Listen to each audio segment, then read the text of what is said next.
은혜 받으실 하나님의 말씀은 고린도 후서 12장 7절에서 10절입니다. 다 같이 합독하시겠습니다. 여러 계시를 받은 것이 지극히 크므로 너무 자만하지 않게 하시려고 내 육체의 가시 곧 사탄의 사자를 주셨으니 이는 나를 쳐서 너무 자만하지 않게 하려 하심이라. 이것이 내게서 떠나가게 하기 위하여 내가 3번 주께 간구하였더니 나에게 이르시기를 내 은혜가 내게 족하도다. 이는 내 능력이 약한 데서 온전해짐이라 하신지라. 그러므로 도리어 크게 기뻐함으로 나의 여러 약한 것들에 대하여 자랑하리니 이는 그리스도의 능력이 내게 머물게 하려 함이라. 그러므로 내가 그리스도를 위하여 약한 것들과 능욕과 궁핍과 박해와 곤고를 기뻐하노니 이는 내가 약한 그때의 강함이라. 아멘. 오늘 저는 여러분과 함께 신앙인의 역설이라는 제목으로 은혜를 나누고자 합니다. 신앙생활에는 세상적인 삶의 원리에 정반대되는 일들이 많이 있습니다. 그 예로 악을 이기는 길로 오른편 뺨을 치거든 왼편도 돌려대라고 했습니다. 우리 세상 생각하고는 틀리지요. 오른편 뺨을 치거든 너도 한 대 갈겨라 그랬는데 성경은 오른편 뺨을 치거든 왼편도 돌려대며 송사의 겉옷을 가지려거든 속옷까지 주며. 참 생각해도 알 수가 없어요. 왜 속옷까지 줘야 될지. 억지로 오리를 가게 하거든 심리를 가라 하신 가르침이신 것입니다. 억지로 오리 가자 하면 내 오리 더 가드리지요. 심리까지 같이. 세상적인 우리 생각과 주님이 주시는 지혜가 정반대되는 역설이 될 때가 많습니다. 또 주는 자가 받는 자보다 복이 있다는 가르침도 같은 것입니다. 우리 생각에는 자꾸 받는 것이 복된 것인 줄 아는데 주는 것이 복되다. 우리가 생각하는 것과 반대 아닙니까? 오늘 그 중에 몇 가지를 여러분과 더불어 생각해 보고자 합니다. 첫째로, 내가 약할 때 강하다. 내가 약한데 뭘 강합니까? 약한데 쓰러질 지경인데 어떻게 강하냐? 여러분, 약한 사람 보면은 누가 붙들어 주든지 지팡이를 짚든지 휠체어를 타든지 자기보다 강한 것에 의지하는 것입니다. 내가 강하면 다른 데 의지할 필요 없어요. 내가 2다리를 굳세게 쓰고 2손으로 나를 방어할 수 있지만은 내가 약하면 의지해야 되는 것입니다. 사람에게 의지하든지 자동차에 의지하든지 지팡이에 의지해야 되는 것입니다. 내가 약하면 도울 자를 찾고 의지하게 되는 것입니다. 고린도후서 1장 9절에 우리로 자기를 의지하지 말고 오직 죽은 자를 다시 살리시는 하나님만 의지하게 하렵니다. 우리에게 어려움이 다가오고 우리가 약해지는 것은 강한 하나님이 계신 것을 찾으라는 것입니다. 내가 오늘 간증을 하나 읽어보니까 우리 교회 나오는 자매님이 처음 교회 나왔다가 별 재미가 없어서 그만 집어치웠는데 가족이 교통사고가 나서 남편이 목에 신경이 끊어져서 하반신 마비가 되어서 병원에 입원을 하니까 이제 집안 살아나갈 일이 막연합니다. 어찌합니까? 별 도리 없이 그때부터 하나님 살려달라고 새벽 기도도 나오고 주일 기도도 나오고 기도원에 가서 사흘 동안 평생에 안 해본 금식 기도를 하고 하나님 살려달라고 부르짖으니까 하나님이 응답하셔서 집에 와서 남편에게 안수기도 하니까 남편이 일어나 버리고 마는 것입니다. 약했으니까 하나님을 찾았지 강했으면 하나님 안 찾았습니다. 남편이 건강하고 자녀들이 건강한데 뭘 하나님 찾겠느냐. 남편이 하반신 마비가 되니까 병원에서도 이제는 평생 하반신 마비로 병신이 될지 낫지 않는다고 선언을 하니까 그때야 강한 자를 찾습니다. 나보다 더 강한 자가 와서 붙들어 줘야 되거든. 그래서 하나님을 찾고 하나님이 응답을 해 주어서 건강을 얻게 되었다는 것입니다. 그러므로 내가 약할 때 강하다는 것은 바로 약하면 강한 자를 붙잡고 의지할 수 있기 때문인 것입니다. 바울 선생은 계시나 지식이나 깨달음이 너무 많아 영적으로 강한 자였습니다. 바울 선생을 따라갈 수가 없어요. 지금도 제가 바울 선생의 그린 고린도 전후서, 갈라디아서, 에베소, 빌립보, 골로새 읽으면 마음에 굉장한 감동을 느끼고, 이렇게 깊은 계시를 어떻게 받을 수가 있는가 감탄할 수가 있는 것입니다. 그렇게 하나님의 특별한 사랑을 받고 계시를 받으니까 어깨가 우쭐해지고 허리를 꼿꼿이 펴고 이만하면 되었다, 내가 충분한 지식과 계시와 말씀을 가지고 있다고 자랑할 수 있을 것입니다. 그러므로 하나님은 바울 선생을 더 크게 사용하려면 낮아지고 깨어져서 더욱더욱 하나님께 의지하고 하나님 말씀에 귀를 기울이게 만들어야 되는 것입니다. 교만해질 수 없게 만들기 위해서는 약하게 만들어야만 되었었습니다. 그래서 성경에 보면 바울 선생께서는 사탄의 사자 육신의 가시가 그 몸에 와서 약하게 만들어 하나님을 항상 의지하여 하나님의 능력 없이는 살 수 없게 만드는 것입니다. 사탄의 사자가 왔으니, 사탄의 사자가 와서 도적질하고 죽이고 멸망시키는 일을 하지 않겠습니까? 사도 바울 선생 일어서도 고통을 주고 앉아도 고통을 주고, 일을 할 때도 적군들이 생기게 나고 반대가 생기게 나고 여러 가지 괴로우니까 바울은 쉬지 않고 기도해야 되는 것입니다. 다른 사람은 하나님을 평안하면 잊어버릴 때가 많아요. 그러나 심신이 괴로운 사람은 24시간 내 아버지 도와주시옵소서, 하나님 살려주옵소서, 하나님만 바라고 의지합니다. 기도 안 할 수가 없어요. 아프고 답답하니까. 저도 50년 동안 목회하면서 평안할 때는 아이고 하나님 잊어버리고 있었구나, 그런 생각이 듬뿍 납니다. 하루에 살면서도 내가 편안하니까 하나님과 예수님을 잊어버릴 때가 종종 있어요. 가끔 있는 게 아니라 종종 있어요. 그러나 내가 고통스러우면 한시도 하지 않고 하나님께 붙잡고 하나님 날 도와주십시오, 날 도와주십시오 그럽니다. 여러분 자식들도 그렇지 않습니까? 타향에 나가서 한 자식들이 평안하고 잘 살면 부모에게 1년에 편지 한두 번 할지, 더구나 요새 핸드폰만 들면 이야기할 수 있어도 전화도 안 합니다. 그러나 부모에게 자꾸 전화가 오들랑 좋은 소식인 줄 생각하지 마세요. 괴로우니까 뭐 도와달라고 전화를 하는 겁니다. 편안할 때는 부모에게 별 전화 안 하다가 괴로우면 아침 저녁으로 문안을 드리고 안녕하십니까 그러고 난 다음에 날 좀 도와주소, 그렇게 하는 것입니다. 약하니까 도움을 청하지, 강한 데는 도움을 청하지 않죠. 바울 선생이 그렇게 하나님께 묵시와 계시를 많이 받고 지식이 풍부하더라도 괴로우니까, 사탄의 사자가 와서 그를 옹칸 괴롭게 하니까 그는 24시간 하나님께 부르짖어 기도하게 되는 것입니다. 고린도후서 12장 7절로 10절 이 배경을 알고 우리 한번 다 같이 읽어보십시다. 여러 계시를 받은 것이 지극히 크므로 너무 자만하지 않게 하시려고 내 육체의 가시 곧 사탄의 사자를 주었으니 이는 나를 쳐서 너무 자만하지 않게 하려 하심이라. 이것이 내게서 떠나가게 하기 위하여 내가 3번 주께 간구하였더니 나에게 이르시기를 내 은혜가 내게 족하도다. 이는 내 능력이 약한 데서 온전하여 짐이라 한신지라. 그러므로 도리어 크게 기뻐함으로 나의 여러 약한 것들에 대하여 자랑하리니 이는 그리스도의 능력이 내게 머물게 하려 함이라. 그러므로 내가 그리스도를 위하여 약한 것들과 능력과 궁핍과 박해와 공고를 기뻐하노니 이는 내가 약한 그때 강함이라. 약할 때 강하다. 내 개인적으로는 굉장히 약하지만 원수가 볼 때는 엄청나게 강하다. 왜? 내가 약하니까 강한 자하고 손을 꽉 잡고 함께 가니까 강하거든. 우리 나이가 자기 혼자는 약하지 않아요. 그러나 아버지하고 손을 탁 잡고 나가면 기세당당하지 않아요. 그러므로 실제 자기 개인적으로는 극히 약하지만은 타인이 볼 때는 엄청나게 강한 것은 엄청난 강한 자의 손을 잡고 의지하고 나오기 때문인 것입니다. 여러분 스스로가 너무 힘없고 약하고 고달프더라도 예수를 의지하고 나가면 사탄이 볼 때는 여러분 엄청나게 강한 자로 보는 것입니다.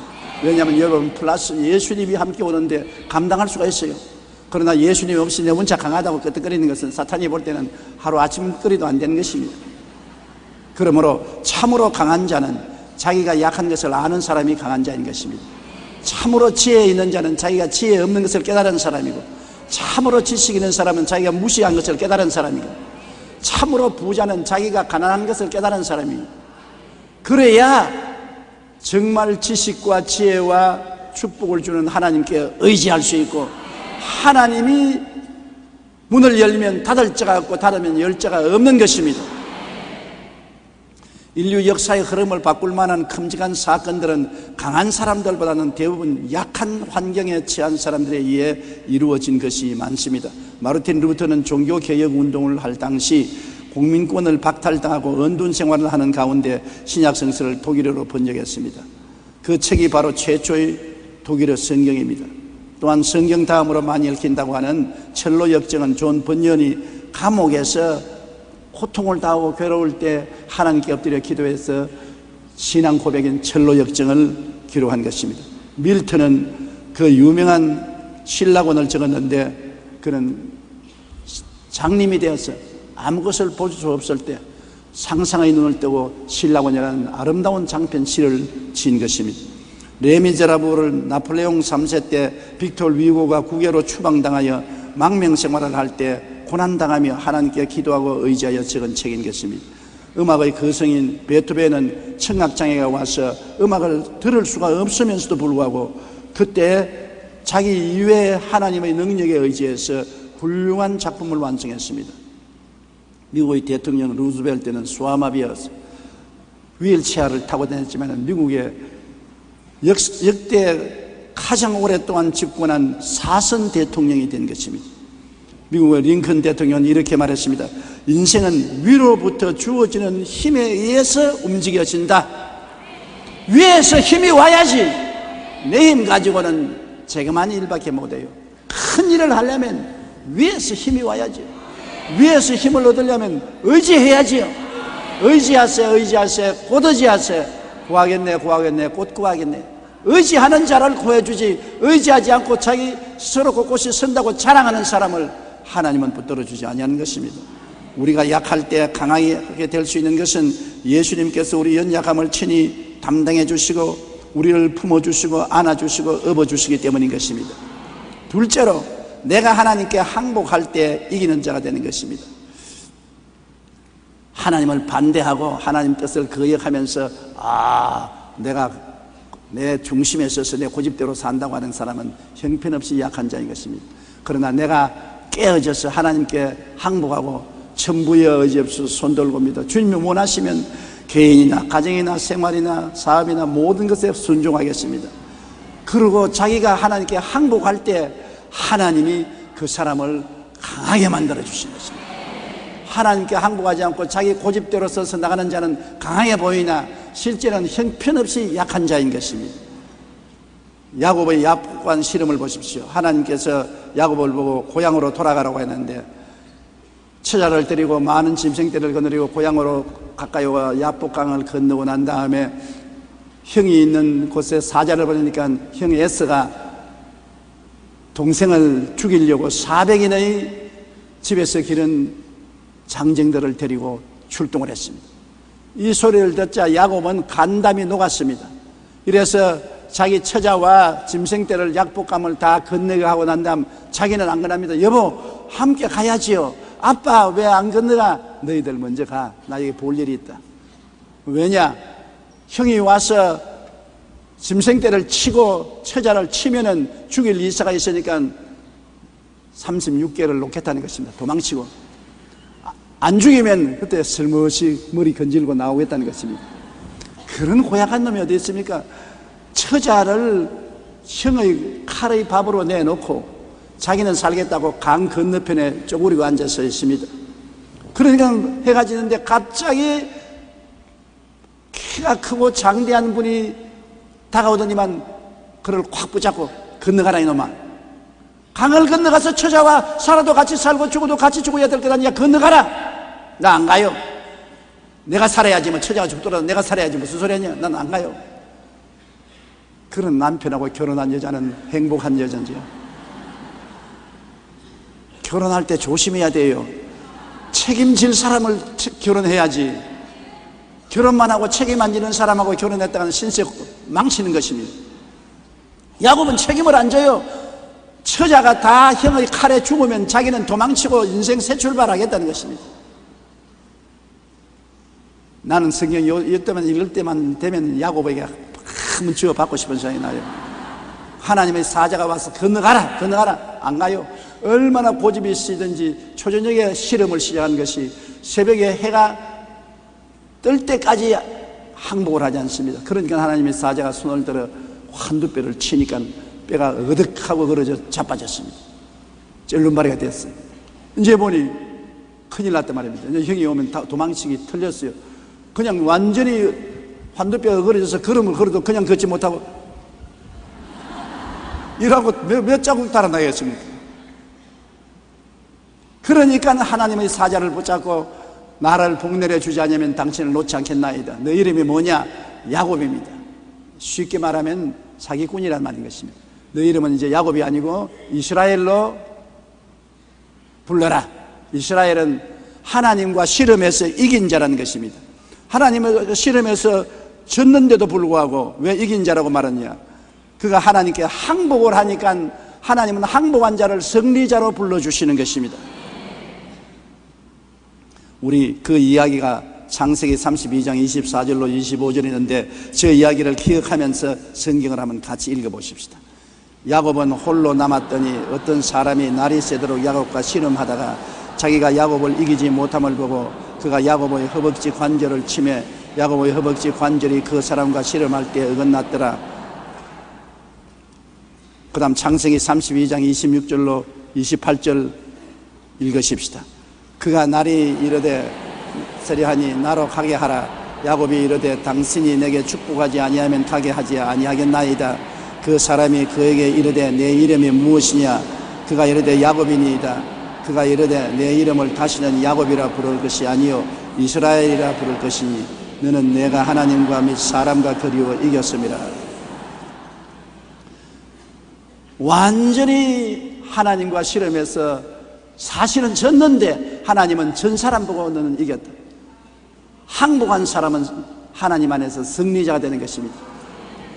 아침에 처자들이 남편 아버지를 기다리고 있으니까 약복강을 건너서 오는데 머리는 산발이 되고 얼굴은 전부 콩팥을 문제는 같이 새카맣게 되고 옷은 찢어지고 쩔뚝 하면서 그러면 아이고 웬일입니까? 왜 어떤 일입니까? 부끄러워서 말도 못하고 그냥 따라만 오너라. 너희들은 다 내 뒤에 서라. 이제는 처자들을 전부 자기 뒤에 세우고 자기가 앞에 서 죽더라도 내가 먼저 죽는다. 이제는 하나님께 의지하고. 그래 형이 400인의 군대를 거느리고 죽이려고 오보니까 한 줌도 안 되는 동생이거든. 쩔렁거리고 오는데 불쌍해서 보지를 못하겠어요. 머리는 산발이 되고 옷은 찢어지고 쩔뚝하는 그 칼로서 뭘 죽이겠습니까? 과거의 원한이 눈 녹듯이 사라지고 말에서 뛰어내려서 동생을 껴안고 야 이놈아 20년 동안 날 떠나서 있더니 이제 이 쩐루마리가 되어 돌아오느냐. 엉엉 울고서 서로 목을 껴안고 화해하고 죽음을 면하고 살아난 것입니다. 하나님의 능력이 싸우지 아니하고 승리를 갖다 주신 것입니다. 이 세상에서 가장 위대한 승리가 무엇입니까? 싸우지 않고 이기는 것이 가장 큰 승리가 되는 것입니다. 우리가 하나님 앞에 깨어지면 하나님은 인생의 전쟁에서 싸우지 않고 이기게 만들어 주시는 것입니다. 너희는 가만히 있어 하나님께서 너희를 위하여 싸우는 것을 보라. 오늘 너희가 본 이 애굽 적군을 다시는 영원히 보지 못하리라고 모세가 말한 것처럼 하나님이 우리 위해서 싸우기 위해서는 우리가 하나님 앞에 항복해야 되는 것입니다. 우리가 항복하면 하나님이 우리를 책임져 주시는데 우리가 고집을 부리고 항복하지 아니하면 하나님은 우리에게 멀리서 계신 것입니다. 그러므로 우리 주님께 항복해서 천부여 어지없어서 손들고 옵니다. 주 나를 버리면 내 어디 가리까? 그 찬송처럼 하나님께 항복하는 사람이 가장 지혜로운 사람이고 행복한 사람인 것입니다. 셋째로 내가 빈 그릇이 될 때 가득해지는 것입니다. 빈 그릇이 되는데 어떻게 가득해지느냐? 가득한 그릇을 가져야지. 그렇지가 않습니다. 내가 인생에 빈 그릇을 가지고 있어야 하나님이 채워주시지 가득히 담고 있으면 채울 것이 없습니다. 가득히 담아 있는데 또 무엇을 채워요? 채울 틈이 없잖아요. 죄악과 세상이 가득하면 하늘나라를 어떻게 채워요? 벌써 가슴 속에 죄가 꽉 들어차고 세상에 꽉 들어차 있는데 거기에 하늘나라가 들어올 틈이 없습니다. 그렇기 때문에 회개하라, 천국이 가까웠다는 것은 죄와 세속을 회개하고 비워버려야 천국이 들어올 자리가 있는 것입니다. 천국은 빈 마음에 가득히 임하는 것입니다. 심령이 가난한 자는 복이 있나니 천국이 그들 것이요. 그러므로 우리 마음속에 있는 죄와 세상을 다 회개하고 털어버리고 빈 그릇이 될 때 가득해지는 것입니다. 탐욕을 비워야 축복이 오는 것입니다. 사람은 마음에 욕심이 꽉 들어차서 자기 욕심대로 무엇을 하려고 하는 것입니다. 욕심은 우상입니다. 우리가 나무나 돌이나 그런 것을 가지고 형상을 만드는데 절하는 것만 우상숭배가 아닙니다. 탐욕은 곧 우상숭배인 것입니다. 욕심이 우상이란 말인 것입니다. 우상숭배자는 절대로 천당에 못 들어가는 것입니다. 하나님은 우상숭배를 아주 미워하시는 것입니다. 그런데 하나님보다 더 사랑하는 욕심을 갖고 있으면 엄청난 우상이 되는 것입니다. 그러므로 탐욕은 우상숭배가 되는 것입니다. 탐욕을 가지고 있으면 하나님이 절대로 채워주지 않습니다. 우리가 신앙생활할 때도 11조와 헌물을 아끼지 말고 하나님께 드리라고 하는데 11조가 아까웠고 헌물이 아까워서 그것을 안 드리고 하나님 축복만 주십시오. 11조와 헌물이라는 탐욕을 비워놓아야 그 그릇에 하나님이 복을 주시지, 그 그릇을 안 비워놨는데 어떻게 복을 주십니까? 저는 목회 시작할 때 한 푼도 없는 빈털터리였었습니다. 불광동에서 서대문에 버스비가 없어서 늘 걸어서 왔다 갔다 하고, 옷은 한 벌로서 봄, 여름, 가을, 겨울 갈아입을 필요 없이 한 벌만 있으면 그가 다 입어요.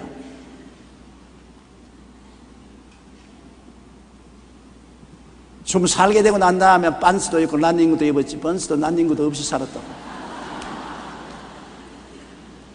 어머, 완전히 거지 대장이죠. 교회는 천막 뚫어진 천막에 가만히 깔고 살았어요.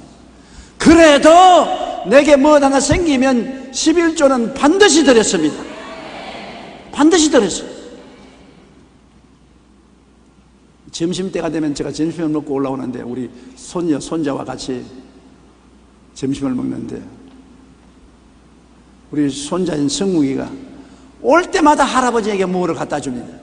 자기가 먹던 과자도 있으면 내게 갖다 주고, 바나나도 꺾어서 갖다 주고, 강냉이도 갖다 주고, 먹기 싫은 과자도 젤리도 주고, 자꾸 나에게 손에 쥐어주고 갖다 주는 것입니다. 그러나 속으로 네가 날 닮았구나, 주기를 좋아하는 날 닮았구나.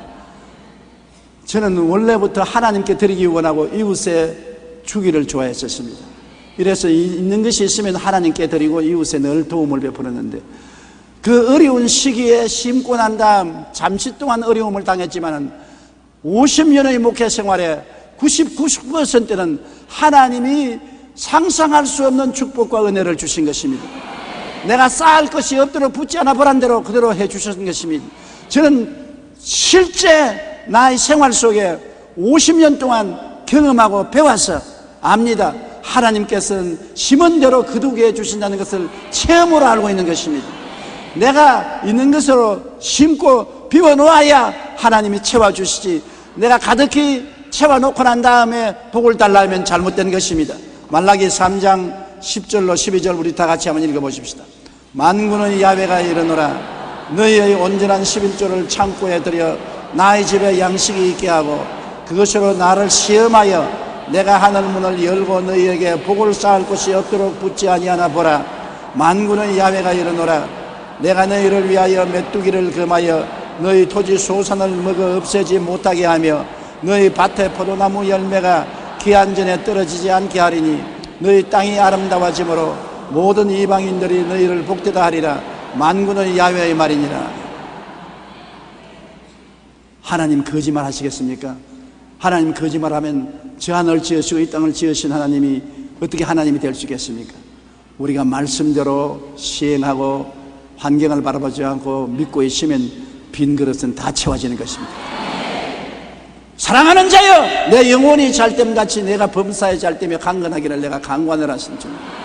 도적이 오는 것이 도적질하고 죽이고 멸망시키는 것이요 인자가 온 것은 양으로 생명을 얻게 하되 더 풍성히 얻게 하려 왔노라고 했는데, 우리 하나님은 우리를 풍성케 하사 모든 일에 항상 모든 것을 착한 일을 넘치게 하기를 원하시는 것입니다. 뭐 있어야 착한 일을 하지, 쥐뿔도 없는데 무슨 착한 일을 해요? 하나님이 우리를 복을 주셔야 우리가 그걸 가지고 남을 복되게 하지, 아무것도 없는데 누구에게 복을 나누어 줄 수 있는 것입니까? 우리가 사랑과 행복을 이웃과 나누라고 하는데 무엇이 있어야 나누지 않습니까? 그러나 내가 조그마한 것을 가지고 나누면 하나님은 더 주시고, 또 그것을 나누면 더 주시고, 하나님은 자꾸 주시는 양을 크게 하고 그릇을 크게 하는 것입니다. 그릇이 있어야 복을 주어요. 엘리사의 제자 중 한 사람이 세상을 떠서 그 과부가 엘리사에 와서, 엘리사 선생님, 우리 남편이 선지자인데 세상을 떴는데 체주들이 와서 애들을 잡아서 종으로 팔겠다고 합니다. 살려주십시오.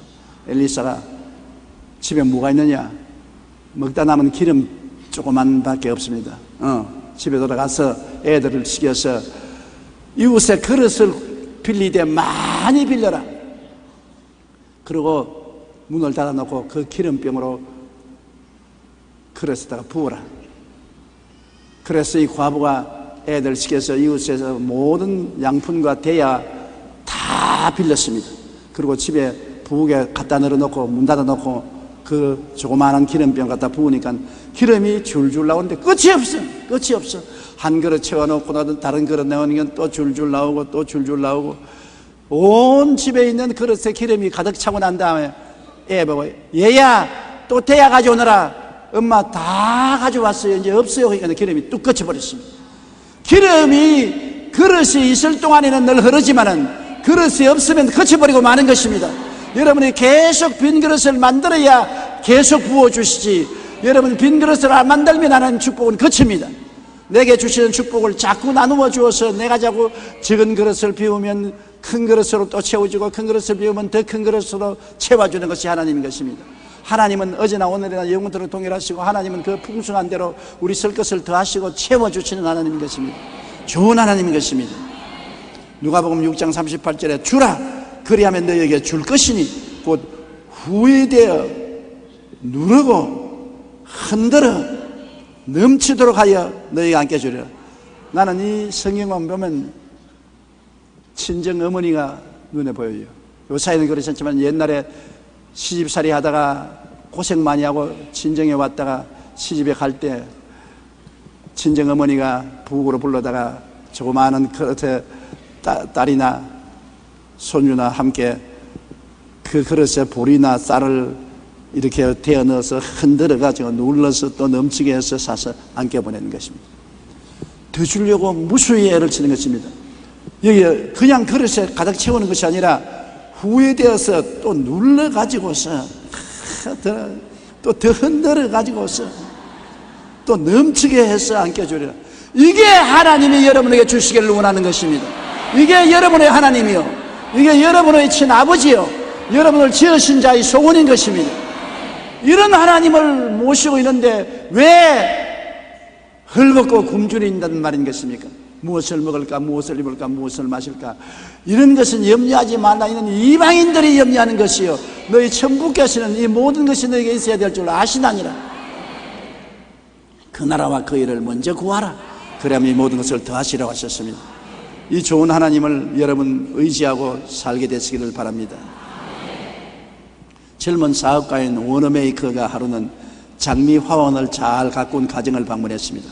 그 집의 주인은 워너메이커를 정원으로 데리고 나가서 백장미와 흑장미 등 온갖 종류의 장미들을 구경시켜 주었습니다. 그러더니 장미꽃들을 꺾기 시작했습니다. 우리 마누라 닮았는가 봐.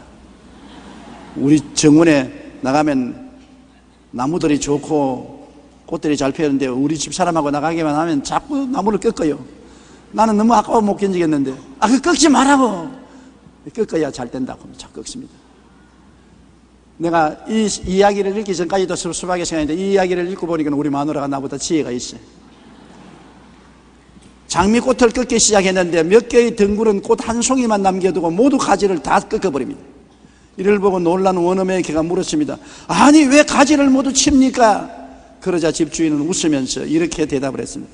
좋은 장미 등불을 만들려면 가지를 다 쳐버려야 됩니다. 내가 가지를 쳐서 잃은 것은 아무것도 없습니다.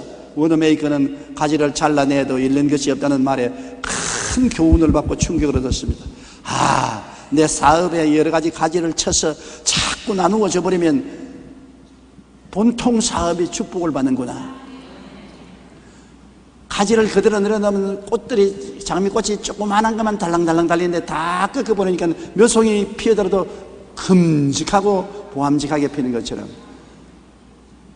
복도 자잘한 것은 다 나누어 줘버려야 큼직한 복이 임하게 되는 것입니다.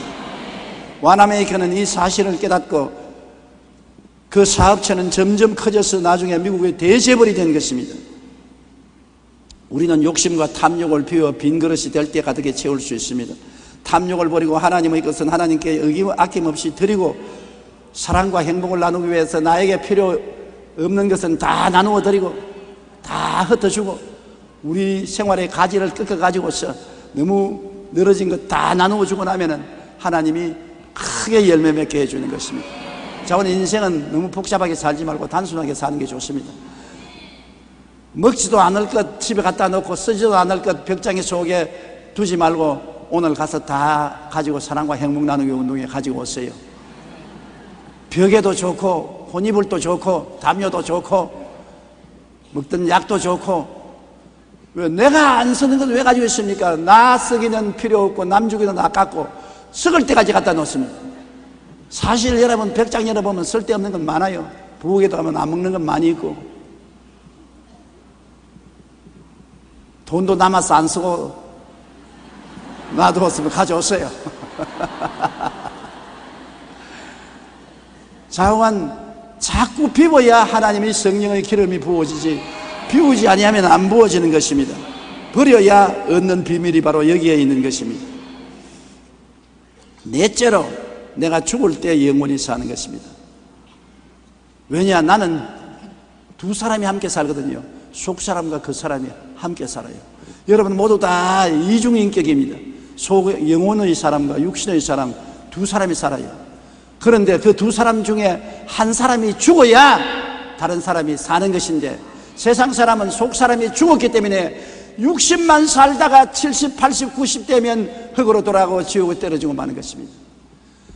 속 사람이 살려면 정욕과 탐욕과 욕심인 그 사람이 죽어야 돼요. 요한일서 2장 15절로 16절에 이 세상이나 세상에 있는 것들을 사랑하지 말라. 누구든지 세상을 사랑하면 아버지의 사랑이 그 안에 있지 아니하니, 이는 세상에 있는 모든 것이 육신의 정욕과 안목의 정욕과 이생의 자랑이니 다 아버지로부터 나온 것이 아니요 세상으로부터 나온 것이라. 이 세상의 탐욕은 다 세상의 육신에 속한 것 아닙니까? 보는 대로 듣는 대로 만지는 대로 다 가지고 싶고 방탕하고 허랑하는 것. 육신을 따라 살면 영은 죽어요. 육신을 죽이고 마음과 뜻을 다하여 하나님을 섬기고 하나님께 영광 돌리고 하나님을 위해서 살면은 육은 싫어하지요. 그러나 영은 사는 것입니다. 주일날 교회 안 나오고 세상에 놀러 다니고 등산 가고 낚시 가고 하면 육은 재밌지요. 그런데 영은 말씀 못 먹고 굶주려 죽지 않습니까? 기도 안 하고 텔레비 보고 하고 있으면 육은 좋지요. 그러나 영은 말라 죽지요. 세상의 화려한 것에 취해서 세상을 따라가면 육은 좋아하지만 영은 죽습니다. 영은 교회를 찾아와서 말씀 읽고 기도하고 하나님 찬양하면서 살죠. 그러나 이 세상은 얼마 있을지 아니에요. 끝나지 않아요. 제가 20대 30대는 60, 70이 되면은 와, 딱 고목나무구나, 곰팡이 폈구나, 얼마 있으면 사라지겠구나, 그렇게 생각했는데 순식간에 내가 그 고목나무가 되어버리고 마는 것입니다. 사람 사는 것 여러분 순식간에 지나가는 겁니다. 젊다고 자랑하지 마세요. 나도 옛날에 자랑했다고. 순식간에 할아버지 할머니 되고 말아요. 육신의 삶이란 있는 것 같은데 벌써 사라져버리고 마는 것입니다. 영원히 사는 영혼을 구원해야 돼요. 영혼이 잃어버리면 온 천하를 다 구해도 무슨 소용이 있습니까? 아름다운 국민 아이돌이 된 배우가 자살을 했습니다. 너무나 안타까웠습니다. 왜 죽노? 살아야지. 세상을 따라 살다 나니까 세상에 절망이 오니까 생명을 끊지 않아요. 그 세상이 그런 겁니다. 세상이 한때는 환영을 하다가 필요 없으면 그냥 짓밟고 욕을 하는 것입니다. 하나님을 바라보고 살았으면 좋을 때는 하나님이 좋아서 좋고 나쁠 때는 하나님이 위로하고 붙들어 주시니 좋고 하나님보다 더 좋은 데가 어디 있는 것입니까? 예수 믿고 아버지를 섬기고 살았다면 어떠한 어려움도 극복할 수가 있는 것입니다. 피투성이가 되어도 살아야지. 하나님이 주신 명대로 이 땅에 살고 하나님 섬기며 살다가 하나님 오라 하실 때 천국에 들어가면 영원 무궁토록 부귀와 영화와 공명은 견줄 수가 없는 아름다운 삶을 살 것인데 그 길을 택해야 될 것인 것입니다. 갈라디아서 2장 20절 21절에 바울이 말하기를 내가 그리스도와 함께 십자가에 못 박였나니 그런즉 이제는 내가 사는 것이 아니요 오직 내 안에 그리스도께서 사시는 것이라. 이제 내가 육체 가운데 사는 것은 나를 사랑하사 나를 위하여 자기 자신을 버리신 하나님의 아들을 믿는 믿음 안에서 사는 것이라. 내가 하나님의 은혜를 패하지 아니하노니 만일 의롭게 되는 것이 율법으로 말미암았으면 그리스도께서 헛되이 죽었나니라. 항상 예수와 함께 육신의 세상에서 나는 죽고 십자가를 통하여 그리스도와 함께 살아났다고 생각하고 그렇게 꿈꾸고 그렇게 믿고 그렇게 말해야 되는 것입니다. 고린도후서 5장 11절에 누구든지 그리스도 안에 있으면 새로운 피조물이라. 이전 것은 지나갔으니 보라 새 것이 되었도다. 예수 그리스도의 십자가를 기본으로 해서 이전 것인 그 사람은 죽었습니다. 십자가에 그리스도와 함께 죽고 그리스도를 통해서 장사자 때가 부활한 것은 새 사람이 살아난 것입니다. 이전 것은 지나가고 새 사람이 되었었습니다. 그러므로 우리 마음에 그 그리스도를 통해서 일어난 변화를 항상 생각하고 나는 새 사람이 되었다고 꿈꾸고 믿고 새 사람이 되었다고 말하고 새 사람의 삶을 살려고 노력하고 애써야 되는 것입니다. 구원은 예수 그리스도의 십자가의 보혈을 믿기만 하면 무조건 하고 은혜로 구원받습니다. 그러나 구원을 받고 난 다음에는 육체는 점점 죽이고 영적으로는 점점 살아나야 되는 것입니다. 자라나야 돼요. 어린아이로 태어나는 것은 어머니가 태어나게 해서 태어났는데 그 다음 지가 먹어야죠. 그래야 자라지. 안 자라고 빗덩어리로 남아있으면 안 되잖아요. 예수 믿고 구원받았으면 영적으로 성장해야 되고 장성하게 되어야 천국 올라가서 장성한 분량대로 은혜를 받습니다. 천국에 올라가서 다 똑같은 곳에 사는 것이 아니라고 나는 생각합니다. 안 자란 어린아이들은 유치원에서 살고 초등학교 정도는 초등학교 정도에 살고 대학 정도 자란 사람은 대학 정도 살고 왕성한 사람은 완성된 곳에 살고 천국에 차별이 있을 것으로 생각합니다. 그러므로 여러분이 천국에 주님께 더 가까이 가서 살지 천국 말죽거리에 가서 사는 여러분 안 되기를 바람하지 않습니다. 요사이는 말죽거리가 좋게 됐지만 옛날 우리 어릴 때는 말죽거리가 우스웠어요. 그러므로 예수와 십자가에서 함께 죽었다고 생각하십시오. 예수와 함께 죽었다고 꿈꾸십시오. 예수와 죽었다고 믿으십시오. 따라 말씀하십시오. 나는 그리스도와 함께 그 사람은 십자가에 못 박아 죽었습니다. 지금은 성령을 모시고 속사람이 살아있습니다. 그렇게 생각하고 꿈꾸고 믿고 입술로 고백하게 되시기를 바랍니다. 여러분, 성경에는 내가 약할 때 주님께서 붙들어줌으로 강하고 내가 하나님께 항복해서 두 손 들었을 때 하나님은 나에게 이기게 만들어 주시고 나를 비우면 충만하게 되고 내가 죽으면 영원히 살게 되는 것입니다. 이와 같은 축복이 여러분에게 있으시기를 주님 이름으로 축원합니다. 우리 고개 숙여 기도드리겠습니다. 사랑이 많으신 우리 하나님 아버지요, 우리가 강하다고 할 때 사실은 약하고 하나님께 항복하지 않고 고집 부릴 때 깨어지고 나를 채워넣으면 빈그릇 되고 내가 살면 영원히 죽게 됩니다.